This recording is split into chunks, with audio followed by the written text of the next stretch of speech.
Hi, I'm Tiffany Peterson, and I want to talk to you today about productivity and specifically, let's take your time back.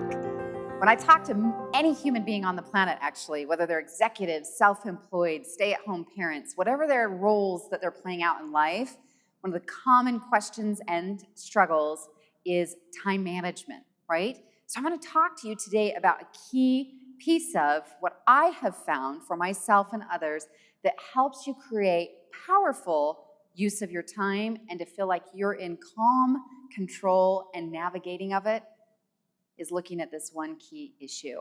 I want to talk today about eliminating or managing your distractions, right? I want you to look out for yourself. I want you to write this down for me. If you want to grab some notes or get out your technology and write this down. But what are currently your biggest distractions, right? Think about that for yourself.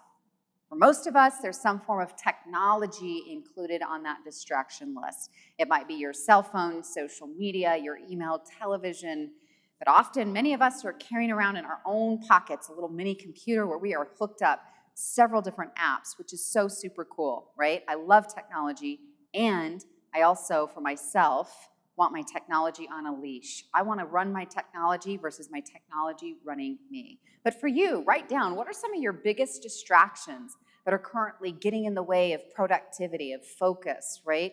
There are interruptions, perhaps, is another way to phrase that you're seeing as patterns and regularly showing up for you. Those distractions and those interruptions, and then consider your biggest distraction, right? The one that you go to, and sometimes the distraction is something comes to us and interrupts us. But a lot of times our distractions are things that we're choosing, that we go to. Sometimes that's because we're not clear, don't have a clear vision, right? Sometimes we're avoiding something that's uncomfortable. We don't feel like doing the task or the project in front of us, or maybe we're feeling overwhelmed. We don't know where to start. So we might be choosing into distraction-type behavior that helps keep us at bay, though, of having the very things that we want. I like to encourage you, if that is the case, to create what I call an I'd rather list. I would rather, ... fill in that blank. So when you come to that space, or maybe you have an open hour in your day, and you're not quite sure what to do, so it doesn't just get sucked into the abyss of Facebook land, for instance, that you have an I'd rather list. Maybe there's a book that you're wanting to read, or a hobby or a skill or a language you're wanting to learn, or certain tasks or organization that you'd rather do at your home. Is just get clear, what would you rather do? So that's in the case when those distractions, when you're looking for distractions, when you're not on task or on target, and you're just allowing your time to kind of morph, right? To be very sensitive to that for yourself. And just become tuned into that. What are my biggest distractions? Whether they come to me or I'm looking for them, what they're costing you, right? When you think about that, for many of you at least, there's some sales attached to your distractions for sure. Your sales or your income in terms of that productivity, right?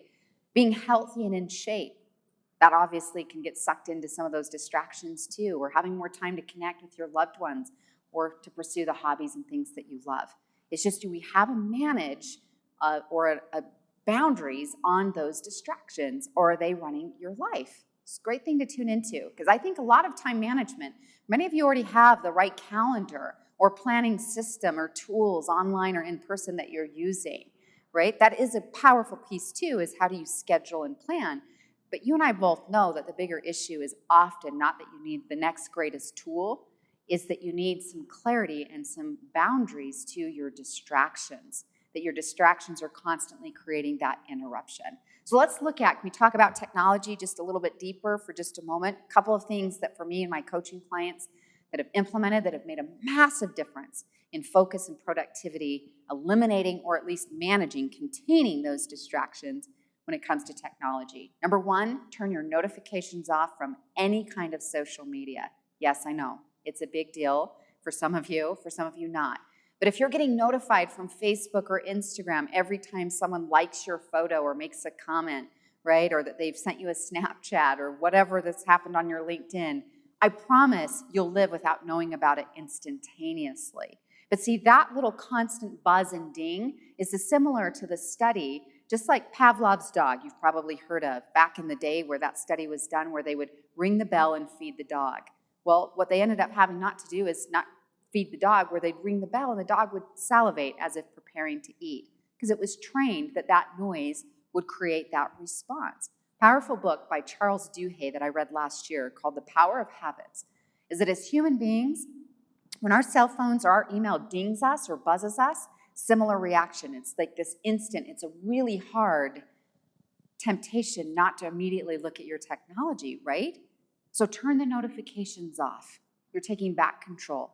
You may even want to turn the sounds off, right? That bell sound or that buzz sound or on your email and so forth, that might make a big difference. Be sensitive to the apps that you have. You might want to do a look over your cell phone, your smartphone, and let go of any apps you're not using, as well as apps that might be creating massive disruption.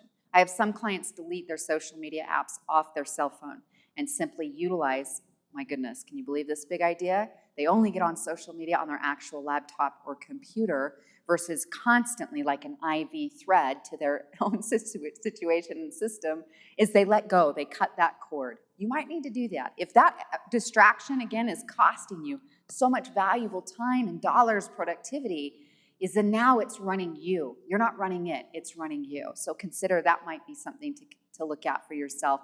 And finally, another technology tip that I know has helped me significantly, I learned from Brendan Burchard.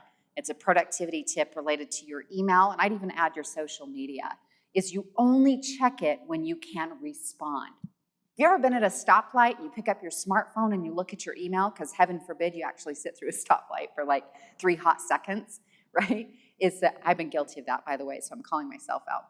But when you check that email, it now gets read and unchecked, and now you run to the store, run this errand, or go here, go there. By the time you get back home, now that email, it's been unchecked and it's buried somewhere before underneath all the other email that's come in, right?